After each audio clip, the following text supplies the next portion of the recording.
Merci d'être sur la télévision. La barre est pour suivre le journal de ce jour à lundi 25 novembre 2019. Mesdames, Messieurs, bonsoir et bienvenue à tous. Le collectif des syndicats de taxis de Niamey a envahi ce matin les alentours de l'hôtel de ville de Niamey pour manifester son mécontentement, un acte qui vise à dénoncer le non-respect du protocole d'accord signé avec la délégation spéciale de la ville de Niamey en date du 19 novembre dernier. Le point avec Adam Ousmana et Ibrahim Aboudou. La place publique de l'ancien petit marché de la capitale s'est vue submergée par les taxis tête rouge en ce début de semaine. Une situation inhabituelle qui n'est pas du goût des syndicats du secteur. Un taximan va venir renouveler son permis de taxi ou bien son récépissé. Il va passer presque la journée à la porte de la mairie. Et il y a son propriétaire. Il attend ce versement journalier. Vous voyez? Donc maintenant, ça fait plus de 3 à 4 semaines que nous sommes dans ce problème. Et ce n'est pas fini. Et aujourd'hui, nous sommes au nombre de 8000 taxis dans la communauté urbaine de Niamey. Nous avons plus de 500 minibus d'IFABA. Ce petit bureau, elle ne peut pas nous gérer. C'est trop pour eux. Et ce que ça nous a beaucoup étonné aussi, si vous vous rappelez, le 19-11 passé là, nous avons signé un protocole d'accord avec la communauté urbaine de Niamey et le collectif du secteur des transports du Niger. Maintenant, à notre grande surprise, le délégué spécial, il a rangé complètement ce que nous avons arrêté. Maintenant, il était en train d'appliquer ce qu'il veut. Aussi, face à cette situation, le collectif des syndicats de taxi demande une solution urgente à ce problème. Normalement, la mairie va nous prolonger ce récépissé à 1 mois au moins. Si elle nous fait un récépissé de 1 mois, je suis sûr et certain qu'on va libérer la porte en paix. Nous aussi, nous pouvons travailler tranquillement pour avoir le versement journalier. Il faut que le délégué spécial revienne sur ce que nous avons arrêté à la négociation. Que le gouvernement voit notre problème avant que ça soit trop tard. A noter que nous avons tenté d'avoir la version officielle, mais en vain, compte tenu du calendrier très chargé du premier responsable de la délégation spéciale.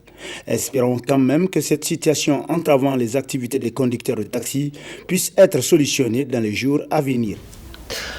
La journée internationale pour l'élimination de la violence à l'égard des femmes est célébrée ce 25 novembre 2019 un peu partout à travers le monde.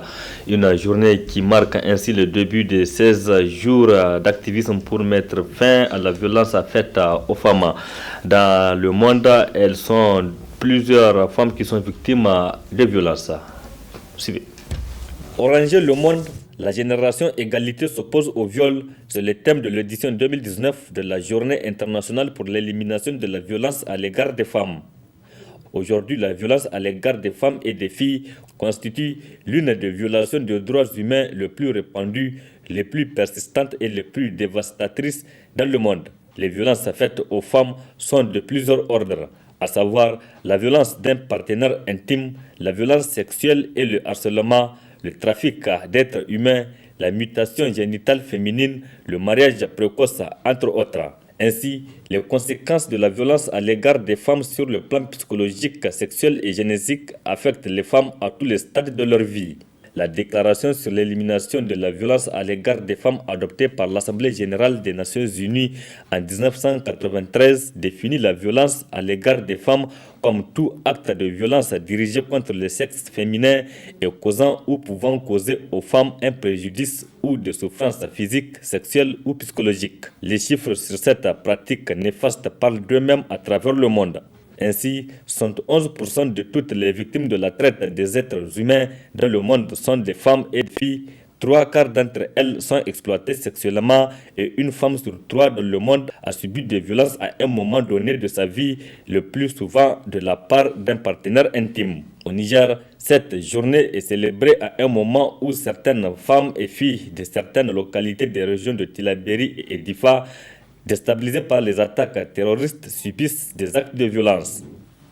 Ce 25 novembre 2019 marque aussi le début de 16 jours d'activisme pour mettre fin à la violence faite aux femmes qui prendront fin le 10 décembre prochain, jour de la célébration de la journée des droits de l'homme. Au Niger, dans le cadre de cette journée internationale pour l'élimination de la violence à l'égard des femmes, c'est une cérémonie riche en couleurs qui a été organisée ce matin au palais de congrès de Niamey par le ministère de la promotion de la femme en collaboration avec ONU Femmes. Faisons le point avec Areta Salah et Cheb Guissou. Pour renforcer les connaissances des jeunes filles et garçons sur la santé sexuelle et reproductive en général et une meilleure prévention des violences sexuelles en situation d'urgence, c'est sous ce thème qu'a été lancée la campagne de 16 jours d'activisme contre les violences basées sur le genre. Au Niger, les violences constituent un phénomène social qui affecte les femmes et les filles. C'est pourquoi elles sont nombreuses à participer à cette cérémonie qui commémore la journée internationale pour l'élimination des violences faites à leur égard. Le gouverneur de la région de Niamey se réjouit du choix de son entité pour ce lancement.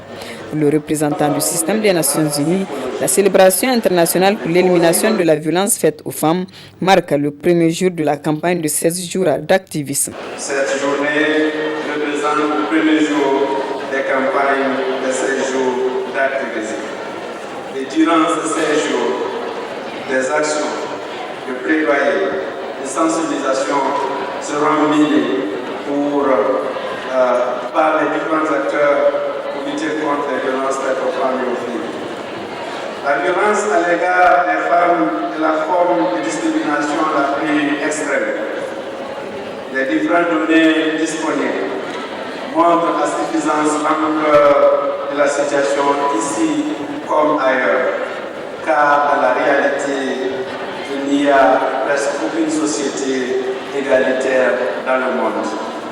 Il y a donc des efforts à faire partout et à tous les niveaux. Le secrétaire général du ministère de la Promotion de la Femme et de la Protection de l'Enfant a décliné l'objectif de cette campagne. Le thème international est Génération Égalité sous cause au viol. Et au niveau national, le thème est Prévention des violences sexuelles en situation d'urgence. Dans le cas spécifique des zones en état d'urgence, la situation est beaucoup plus préoccupante. Depuis 2015, le Niger vit une situation d'insécurité ayant entraîné le déplacement massif des populations frontalières et internes estimées à 300 000. Dans ce contexte, les groupes de filles vulnérables se trouvent confrontés le plus souvent à des violences exercées par d'autres personnes à cause de la relation de pouvoir qui les réunit. À titre d'exemple, au cours de l'année 2018, 341 incidents de violences basées sur le genre ont été rapportés à l'esprit. Parmi ces incidents, 29% représentent des délits de ressources d'opportunité et de services. 16% des violences sexuelles, 27% d'agressions physiques, 5% de mariage forcé et 23% pour les violences psychologiques. Il faut aussi noter 14% d'abus sexuels contre les enfants et 5% de l'exploitation et l'esclavage sexuel. Les témoignages des survivantes des violences faites aux femmes ont marqué cette cérémonie, suivie des visites à des stands des différentes ONG nationales qui œuvrent dans la lutte contre les violences basées sur le genre, et la cérémonie a pris fin par la signature des partenaires et ONG sur le tableau de signature du ministère de la Promotion de la Femme et de la Protection de l'Enfant. Lancement cet après-midi au complexe scolaire privé Tasnim de la campagne de mobilisation sociale en milieu scolaire dans le cadre du programme Muskoka. Une initiative soutenue par l'Association des professionnels africaines de la communication APAC Niger, nous rapporte Hamza Sakou et Sadou Doumi. Pour renforcer les connaissances des jeunes filles et garçons sur la santé sexuelle et reproductive en général et une meilleure gestion de l'hygiène menstruelle pour les jeunes filles en particulier, une campagne de mobilisation sociale en milieu scolaire est lancée dans le cadre du programme Muskoka.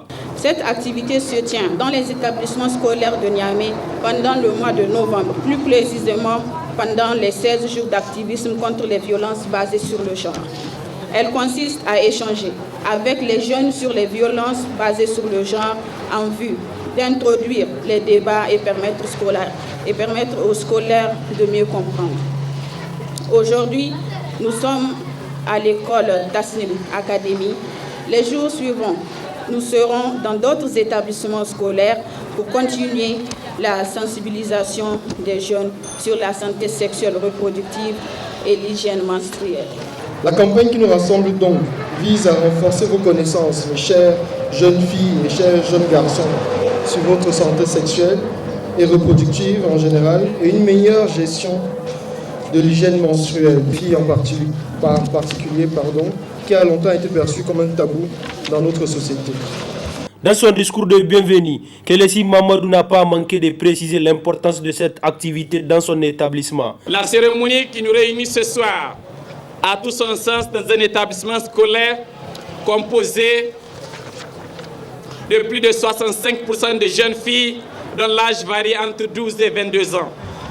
Un âge où le jeune en général et la jeune fille en particulier a besoin de soutien en vue de mener à bien son rôle futur, combien noble pour la société tout entière.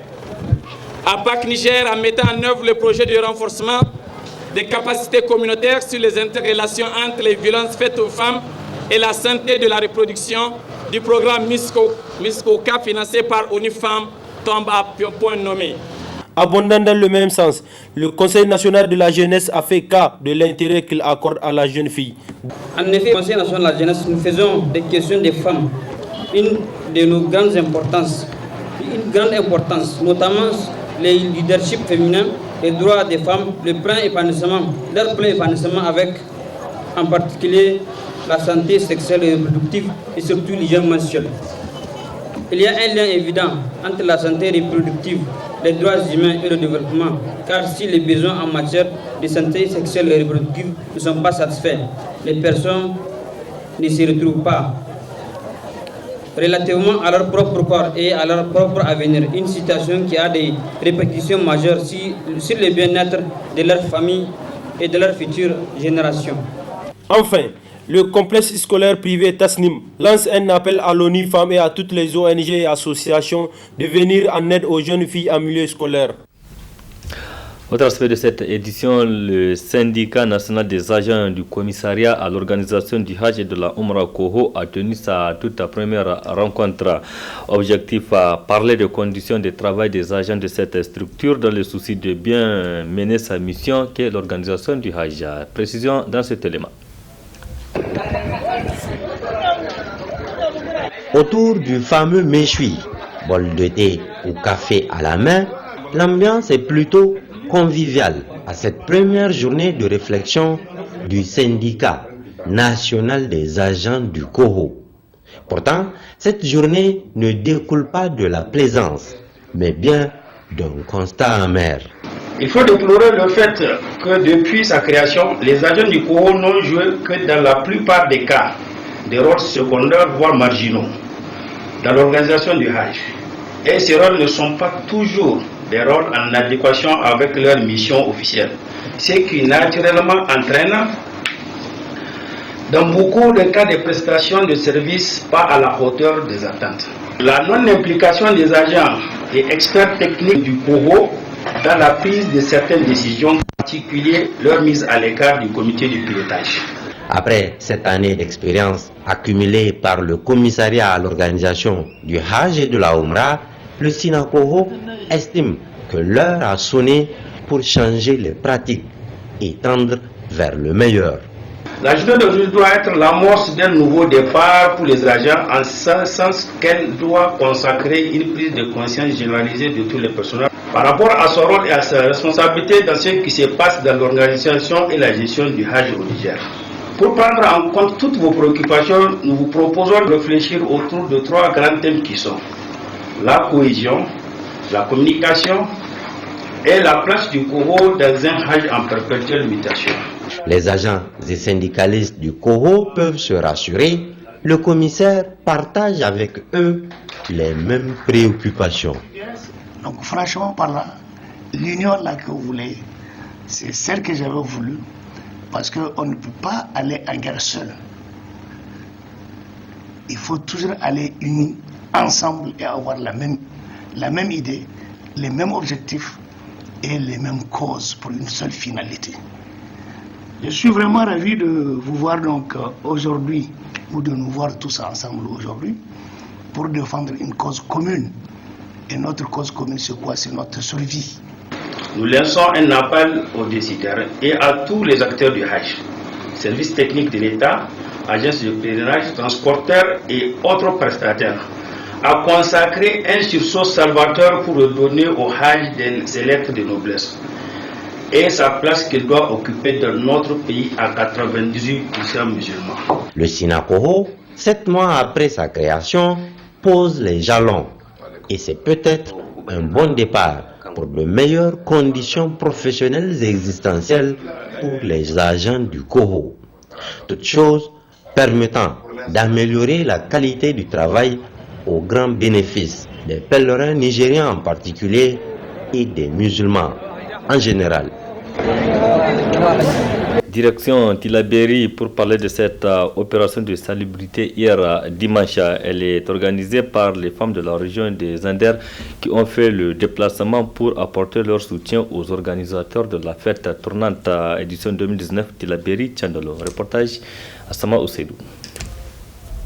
Apporter leur contribution dans l'organisation de la fête tournante du 18 décembre. Tillabéri Tchandalo, c'est le but de ce déplacement de ces femmes de la région du Zender à Tillabéri pour donner un coup de main à leurs sœurs de Tillabéri. Une façon pour ces femmes de soutenir les organisateurs de la fête tournante édition 2019. Avec beaucoup d'intérêt et d'attention, votre engagement de votre détermination en termes de Tillabéri Tchandalo, une réussite totale. Nous mettons au côté de nos sœurs de Tillabéri pour suivre avec elles l'opération de salubrité publique pour Tillabéri Tchandalo. Une initiative appréciée par les autorités régionales qui ont salué du fond du cœur les femmes zendéroises. Le fait de quitter Zender pour venir à Tillabéri, plus de 1000 km, parce que ces femmes sont déterminées, motivées. Et nous les remercions du fond du cœur, parce que leur geste dépasse notre entendement. Nous ne pouvons pas imaginer que quelqu'un quitte Zender pour venir balayer à Tillabéri. Après le geste qui vient de nous exprimer, nous dépasse. On dit, l'adage dit, les pieds ne vont jamais là où le cœur ne se retrouve pas. Et c'est le lieu de vous remercier encore davantage au nom du gouverneur empêché qui a bien voulu être devant vous pour vous souhaiter bienvenue là, n'est-ce pas? Et au nom de toutes les populations qui ont voulu venir à votre chevet, parce que vous avez parcouru plus de 1000 km pour venir. Et vous témoignez une fois de plus que, en termes de fraternité, en termes de familialité, la distance n'a pas d'importance. Et vous nous témoignez encore davantage et vous nous montrez que la République du Niger est une et indivisible. Que tu sois de Zender à Tillabéri, nous sommes tous des Nigériens. Et c'est à ce titre, justement, que vous êtes venus pour remercier encore davantage le président public, Alhaji Issoufou Mahamadou, qui a bien voulu choisir cette année notre région pour fêter la fête de la République, n'est-ce pas, ici à Tillabéri Tchandalo. Vous participez à côté de vos sœurs de Tillabéri, de vos sœurs de votre région, pour rendre la ville de Tillabéri coquette, comme le nom Tchandalo, n'est-ce pas, le dit. La fête, Inch'Allah, avec nous tous, la fête sera belle. Pour rendre encore plus libre notre cher pays en général et la région de Tillabéri en particulier, il est souhaitable que d'autres structures leur emboîtent le pas. Les hommes des médias privés nigériens travaillent dans des conditions difficiles pour informer, éduquer et sensibiliser le grand public. Cette situation de précarité dans les organes de presse privés est due entre autres à la non-application de la convention collective interprofessionnelle, une chose attendue de ferme pied par les travailleurs. Dossier signé Nafisa Zakou et Halidou Bourema. Une société démocratique ne peut pas vivre et se développer sans médias, Internet, radio, télévision et la presse écrite. Dans cette dynamique, beaucoup de citoyens qui ont la vocation ont choisi d'être des journalistes, un métier noble qui participe à l'information et à l'éducation des populations. Pourtant, les conditions de vie et de travail des journalistes, particulièrement dans le privé, ne sont pas les meilleures du monde. Comme l'environnement très précaire dans lequel végètent les organes de presse. Et les travailleurs également subissent plus ou moins de plein fouet ces conditions précaires dans lesquelles les entreprises de presse sont plongées. Donc le deuxième niveau, c'est également les conditions de travail qui sont très difficiles. C'est vrai, nous avons choisi un métier qui est très exigeant et cette exigence impose également un certain nombre de conditions de travail, que ce soit du point de vue matériel que du point de vue humain. Je ne peux pas dire que le métier ne nourrit pas son nom, mais quand même au niveau de la presse privée, nous souffrons de cette insuffisance de salaire, et de fois il y a des boîtes où ça tarde même avec des arriérés de salaire. Les journalistes sont toujours là dans leur travail quotidien à être les défenseurs des voix qui ne se font pas entendre le plus souvent, mais alors que leur propre situation est précaire. Alors, qu'est-ce qui fait ça? C'est parce qu'au Niger, dans la dynamique même, on avait raté un peu le départ. Puisqu'on a cherché à être libre dans nos propos, à avoir la latitude de dire ce qu'on veut. Pourtant, nos propres conditions de vie, on n'a pas pensé. Plus encore, la situation qui participe à rendre davantage difficiles les conditions de vie et de travail des journalistes dans le privé réside dans la lenteur en ce qui concerne l'application de la convention collective aux médias publics et privés. Pour que la convention collective soit profitable aux journalistes et aux professionnels des médias, il faudrait connaître de véritables entreprises de presse. On peut avoir de véritables entreprises de presse sans pour autant que, dans une certaine mesure, la publicité, surtout la publicité publique, puisse être partagée de façon rationnelle entre les différents médias. Mais je ne pense pas que ça doit être une condition sine qua non pour que ces promoteurs refusent toujours ou bien traînent les pas pour aller vers la convention collective interprofessionnelle. Cette convention collective est une bonne chose.